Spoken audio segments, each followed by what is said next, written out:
Reels বানাতে খুব ভালোবাসি আমি। রিলস বানালে না মনটা বেশ ভালো থাকে। তো কালকে একটা রিলস বানিয়েছিলাম, একদিনের মধ্যেই না 1K ভিউজ হয়েছে। আর এরকম একদিনের মধ্যে এতটা ভিউজ কোনো রিলসে আমার হয়নি। তো জানি না, হয়তো বরমশাই সাথে থাকায় হয়তো হয়েছে। কিন্তু আমার যে কপাল খারাপ, বরমশাই তো এগুলো পছন্দই করে না।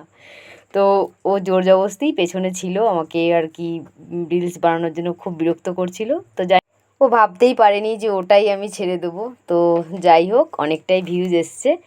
যাই হোক, ওসব বাদ দাও। সুপ্রভাত সব্বাইকে, আমার রেখাস লাইফস্টাইলে সব্বাইকে স্বাগত।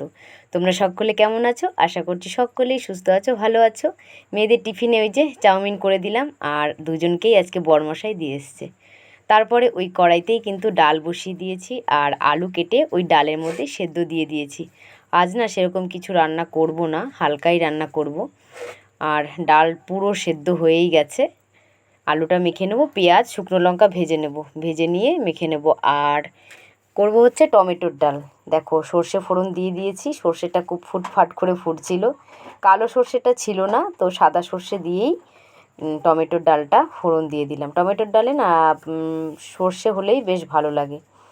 আর আলুটা মেখে নেব। তো ব্যাস, আর কিছু রান্না করব না সেটাই ভাবছি। তো পেঁয়াজ আর শুকনো লঙ্কাটা ভেজে নেব। তো ঝাল হলে সোনাই আবার খেতে চায় না, তার জন্য সেরকম লঙ্কা দিইনি। আর এই লঙ্কাগুলো না সেরকম ঝাল নেই, তার জন্যই আর কি ছোটো ছোটো 4টে লঙ্কা মেখে নিয়েছি। তো অনেক দিন না আলু মাখা খাওয়া হয় না, তো বেশ ভালোই লাগবে খেতে, ওরা ভালোই খাবে। আসলে আমি তো আর খাবো না, আজ তো মঙ্গলবার, আজকে আমার বজরংবলির পুজো, জয় হনুমান।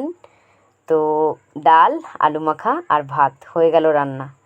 চলে এসেছি। বরমশাই দেখো খাটে শুয়ে শুয়ে খেলা দেখছে, আমিও একটু শুয়ে শুয়ে ওর সাথে খেলা দেখছিলাম। আমি যদি ওর পাশে শুয়ে শুয়ে খেলা দেখি, ও খুব খুশি হয়। কিন্তু আমার ওই খেলায় না মন বসে না, সত্যি কথা।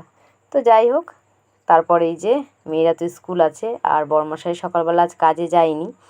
তো আর আমি অনেকক্ষণ শুয়ে শুয়েই কাটিয়ে দিলাম অনেকটা টাইম। তো ভাত বেড়ে দিলাম। তারপরে ও আবার ওই কালকের একটা মাছ ছিল ফ্রিজে রান্না করা, ওটা আবার পেঁয়াজ দিয়ে ফ্রাই করছিল।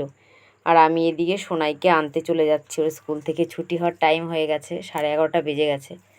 তো খেতে লাগুক, আর আমি এদিকে চললাম। আর আজকের ওয়েদারটা কেমন যেন বৃষ্টি বৃষ্টি ভাব, মানে খুব মেঘলা মেঘলা লাগছে। তো সোনাইকে নিয়ে এসে তোজোকে নিয়ে চলে এসেছি একসাথেই। তো ও কিছুক্ষণ এখানে খেলাধুলো করছিল। তারপর মা যাব করে অনেকক্ষণ বিরক্ত করছিল, তারপরে কিছুক্ষণ থাকার পরে দিয়ে চলে এসেছি। আর মায়ের কাছ থেকে কিন্তু ফুল নিয়ে এসেছি আর লাড্ডু নিয়ে এসেছি। আর আজ তো মঙ্গলবার, হলুদ ফুল দিয়ে পুজো দিতে হয়, লাড্ডু দিয়ে পুজো দিতে হয়। তো প্রত্যেক মঙ্গলবার কিন্তু আমি যে কোনো হলুদ রঙের ফুল দিয়ে পুজো দেওয়ার চেষ্টা করি। যদি না পাই তাহলে আর কি করা যাবে। তো মায়ের কাছে গেলে মা আমার জন্য হলুদ রঙের কলকে ফুল ঠিক রেডি করে রাখে। আর এই যে কমলা রঙের লাড্ডু নিয়ে চলে এসেছি। তো পুজোটা কমপ্লিট করে নিলাম, বাড়ি এসে স্নান পুজো হয়ে গেল। তো দেখো কত সুন্দর ফুল দিয়ে সাজিয়ে পুজো দিলাম। মাঝে মাঝে আবার ফুল যখন পাই না, মনটা খুব খারাপ লাগে। আবার কোনো কোনো সময় অনেক ফুল দিয়ে পুজো দিই, মনটা বেশ ভালোই লাগে। তো সোনাই খায়নি ভাত এখনও, ও স্কুলে আমি চাউমিন দিয়ে দিয়েছি, আর ওর বন্ধুর কাছ থেকে পরোটা খেয়ে এসেছিলো। তো তার জন্য ও পরে খাবে, আর পাপাইকে খেতে দিয়ে দিয়েছি। আর আমি একটু আম মুড়ি এসব খেয়ে নিয়েছি। আজকে তো ভাত খাবোই না, যেহেতু ছোঁয়াছেনি আছে। বাড়িতে দুজনকে পড়িয়ে চলে এসেছি, তৃষা আর পিনিথাকে পড়াতে। তো বাইরে কিন্তু বৃষ্টি পড়ছে, বৃষ্টির মধ্যে অনেকবার ভাবলাম আজ কি পড়াতে যাব, কিন্তু যেতে তো হবে, ওদের তো পরীক্ষা চলছে। তো যদি পরীক্ষা না থাকতো না, আজ না বাড়ি থেকে বেরোতামই না। বাইরে ঝিরঝির ঝিরঝির বৃষ্টি পড়েই যাচ্ছে, তো অনেকটা ভিজে ভিজেই, মানে ওই গাড়িতে একটুখানি যাওয়া আসা, তো সেরকম ভিজেনি, ওই ছিটাফুটায় যেটুকু ভেজা। তো ওইখানেকে কিন্তু পড়ানো হয়ে গেছে। তো এবার বেরিয়ে যাব। দেখো বাইরে কেমন টিপ টিপ করে বৃষ্টি পড়েই যাচ্ছে। আর আমি গাড়িটা এখানেই রাখি, সিটটা তাহলে ভেজে না।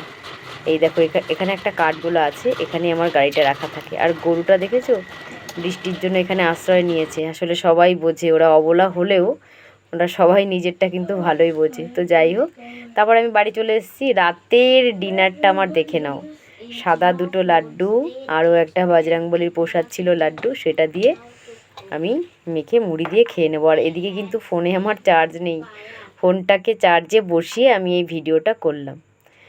তো খাওয়া দাওয়া আমার হয়ে গেছে।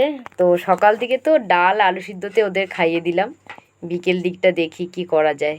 সেরকম কিছুই করব না, একটু ডিম অমলেট করব আর আলু ভেজে দেবো। আর মেয়েরা ওদিকে বই পড়ছে। আর এখন বাজে প্রায় ওই 9:30 10টা এরকম বেজে গেছে। তো ভাতও ছিল না, অল্প একটু ভাতও করে নিয়েছি গরম গরম, আর করেছি আলু ভাজা আর ওই যে ডিমের অমলেট করে দিয়েছি। আর সোনাই তো পেঁয়াজ দিয়ে লঙ্কা দিয়ে ডিমের অমলেট খাই না, ভালোবাসে না খেতেও। ওকে যদি ডিম সেদ্ধ দেওয়া হয় ঠিক আছে, আর ডিমের পোচটা ও খুব ভালোবাসে খেতে। আমার জানি না কেমন ডিমের পোচটা, সত্যি মানে একটু ঘিন্না ঘিন্না লাগে, কাঁচা কাঁচা লাগে, তো আমার ভালোই লাগে না। তো ও বেশ ভালোই খায়। আর আমি কখনও ডিমের পোচ কোনো দিনই খাইনি। আমার ডিমের অমলেট আর সেদ্ধ ঠিক আছে। তো দেখো আমার কিন্তু বরমশাই আর 2 মেয়ের জন্য খাবার একদম রেডি। গরম গরম ভাত একদম ধোয়া উঠছে। 3 জনের ভাত বেড়ে নিয়েছি। ওই যে গামলায় একটু ডাল পড়ে আছে আর আলু ভাজা, ডিমের অমলেট, এই দিয়েই ওরা দারুণ খেয়ে নেবে। এসব হলে বাচ্চাদের আর কি লাগে, ডিমের অমলেট ডাল আলু ভাজা এটাই অনেক। তো যাই হোক, আজকের মঙ্গলবারটা এইভাবেই কেটে গেল। তো সবাইকে গুড নাইট জানিয়ে দিয়ে আজকে কিন্তু আমার ব্লগটা আমি এখানেই শেষ করছি।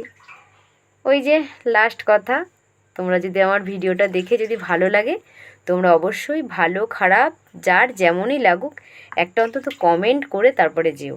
আর লাইক করতে কিন্তু একদম ভুলবে না, ঠিক আছে? তো সকালের এই আলু মাখাটাও কিন্তু ছিল, সেটাও একটু একটু করে ভাগ করে ওদেরকে দিয়ে দিলাম। পরে কালকে আসছি নতুন একটা ভিডিও নিয়ে, চেষ্টা করব নতুনত্ব ভিডিও তৈরি করার। তোমরা আমার পাশে থেকো, আমার ভিডিও দেখতে থেকো। আর ভালো লাগলে অবশ্যই একটা লাইক কমেন্ট করে দিও। আজকের মতো